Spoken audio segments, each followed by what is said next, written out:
Hey guys, Lord here, back in with another action figure review, the first review of the new year. That's right, it is now 2026. Here's hoping it's better than 2025, because if you thought 2025 was a totally awesome, absolutely nothing gone wrong year, you're either smoking crack or live on Mars, bitch. That said, today we're going to be taking a look at the Masterverse new Etheria Mantenna.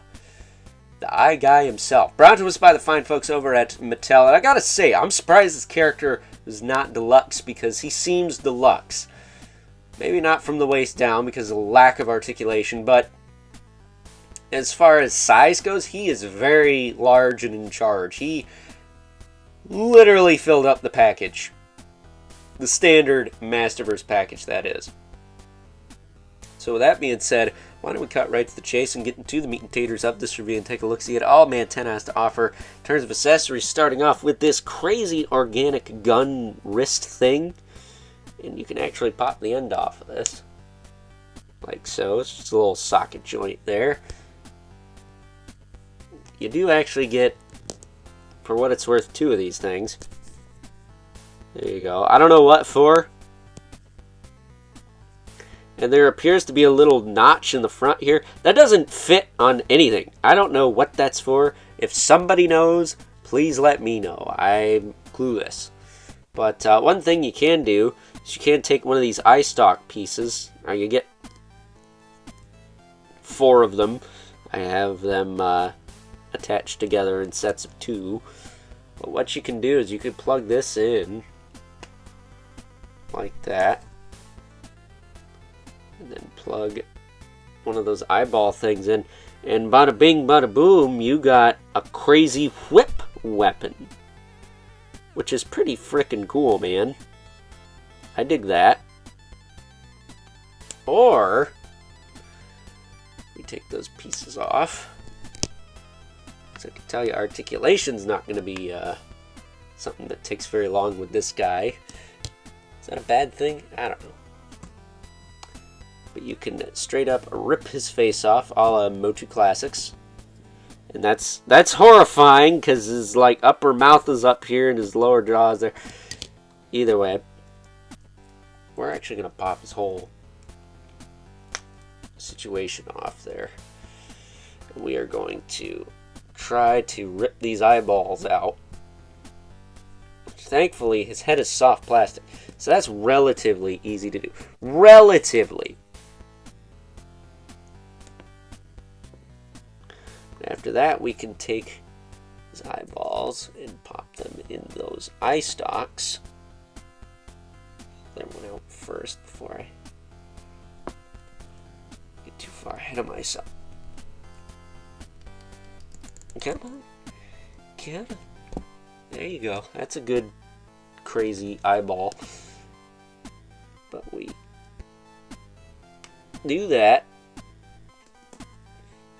And then we attach his face.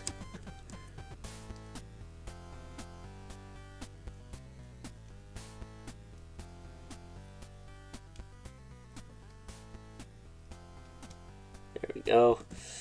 And then we can pop these in those sockets.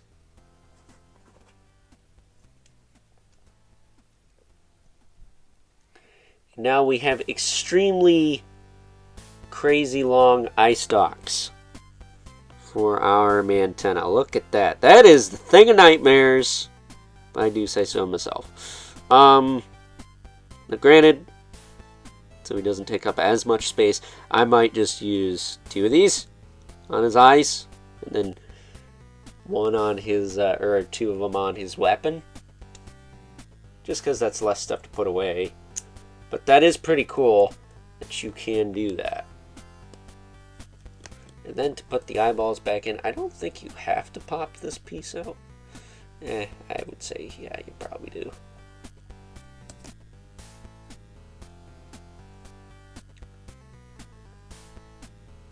Push that in.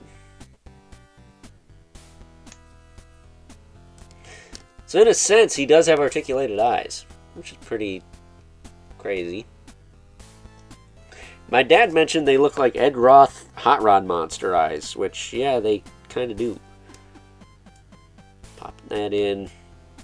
There you go. I love that Mattel gives us like the clear plastic with the paint for the eyes. It just makes them look a little more realistic and a little bit creepier. I mean, jeez. But as far as his articulation goes, Mantenna's head could look side to side. It does have a hinge. Moves up and down. It does even have a little tiny bit of tilt. Not a lot, but a little bit. Personally, I like to have him hunched forward, though. I think that works the best. And his ears are posed for it. Those ears! Shoulder joints pop up that far. He gets full rotation. He does not have like super tight, ridiculous, feel like I'm going to get arthritis moving him shoulders, so that's nice. He's got a bicep swivel. Same thing with his elbows. The elbows just bend. I didn't have to heat his up like Anti-Eternia He-Man or Mantenna for that matter. He doesn't have the appropriate hinge-rolled weapons, but he's got a wrist hinge nonetheless with the rotation. He's got a diaphragm joint, but it's pretty hindered. You really got to push on the neck to get anything out of it. Even then, you're not going to get a lot. So, while there is one, it's not really worth showing because his armor covers his whole torso. But you do get a swivel at the waist, and you do get the diaphragm cut as well. Then as far as his legs go, it's the same on all four of them, but you do get the ball socket at the hip, and it can kick out. Depending on which leg you're using will determine how far you can get. It does not look like he's got drop down hips. God, I hope he doesn't have any. He's got a thigh cut. And then he's just got hinge swivel knees. Which the swivel's fine. But the hinge is very limited. Like, that's all you get. That's not even like 45, dude. And then he doesn't even have a boot cut. But he does have hinge in the foot with a rocker. I think every single foot has a pickle on it. So, yeah, the leg from the knee down, that articulation kind of sucks. Not gonna lie, but the rest of the articulation from the hips up is fine. I just wish Mattel could figure out how to do single joints, because it's not that hard. They do it on Origins all the time, but with these Masterverse releases, especially the elbows on the girls, they're nothing to write home about. Not even close. I don't know what the deal with that is, but with Mantenna, I'm willing to give it a pass, because he doesn't really move a ton anyways, because he's so awkward. But it would have been nice to at least have the boot cut. The frickin' Origins one has that, and you can pick him up for like probably 15, 20 bucks now. This guy's pushing 30, and while I'm happy he's not deluxe price, and surprised he's not deluxe price, I would almost have been willing to pay that if it meant we got a slightly better figure. Slightly. Getting this weapon back in his hand. It's not the easiest thing, but it is doable. I'm just going to do it behind camera. You sons of monkeys can be patient. Oh, wait a minute. There. You didn't even have to wait a minute. You waited like, what, 2 seconds? I don't know. I'm sure somebody will say how long in the comments, because some people do like to do that. But that is Mantenna in a nutshell. He is awesome. He is definitely my favorite of this wave. Possibly of the year. I'm not sure. We'll just have to wait and see about all that. But with that being said, I think it is time now that we move right along and take a look at some size comparisons. First up, here is good old Mantenna alongside the other figures available in this current wave of Masterverse releases. We have Mosquitor, or Muscator if you like me, and trying to piss somebody off by saying his name wrong. Come on, come at me. I dare you. Or Triple Dog dare you, because we're hot off the Christmas season, and I still have Christmas on the mind. Of course, Mosquitor is a fellow member of the Evil Horde and the new Etheria subline. However, who isn't but also happens to be a card-carrying member of the Men in Red and Black Club. We have Anti-Eternia He-Man from New Eternia, which just seems kind of redundant. I mean, really?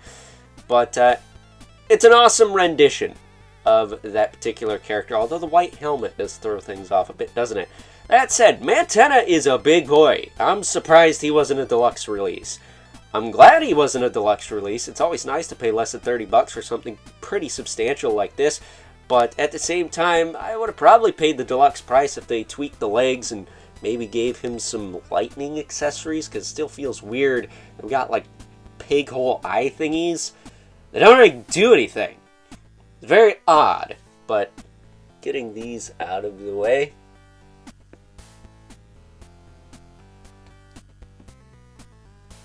So we can make way for our two regulars, the Mythic Legion's Brother Mandibilith. Right there. And the infamous, I'm curious about this one, K11 Spawn, who is not taller than good old Mantenna. He is actually ever so slightly shorter than our crazy eye guy here. So that is very interesting indeed, although I do have him standing as straight up as I possibly can, and that's not typically how Mantenna is posed. So with that being said, it's time now that we wrap things up with some final thoughts. Overall, and if you haven't managed to figure it out by now, good old Mantenna here is by far my favorite figure of this particular set of Masterverse figures brought to us by the fine folks over at Mattel, because he's just so insane, question mark? I don't know. Despite his lack of leg articulation, I mean, let's face it, Mattel really needs to figure out single joints on these Masterverse figures. The female elbows are crap. This guy's knees are kind of crap. I think they're a little better than the elbows, but they're still not great by any means. But the fact that this guy is just so insane looking and fun to mess around with, that's why he takes the #1 spot for me, and could potentially be my #1 Masterverse figure of the calendar year 2025. But at this point, as the time this video is being uploaded, that year is behind us. So with that being said, I hope you all have a happy new year. Here's to a hopefully better 2026, where my friends won't be backstabbed by their significant others. And until next time, I'll catch you guys later.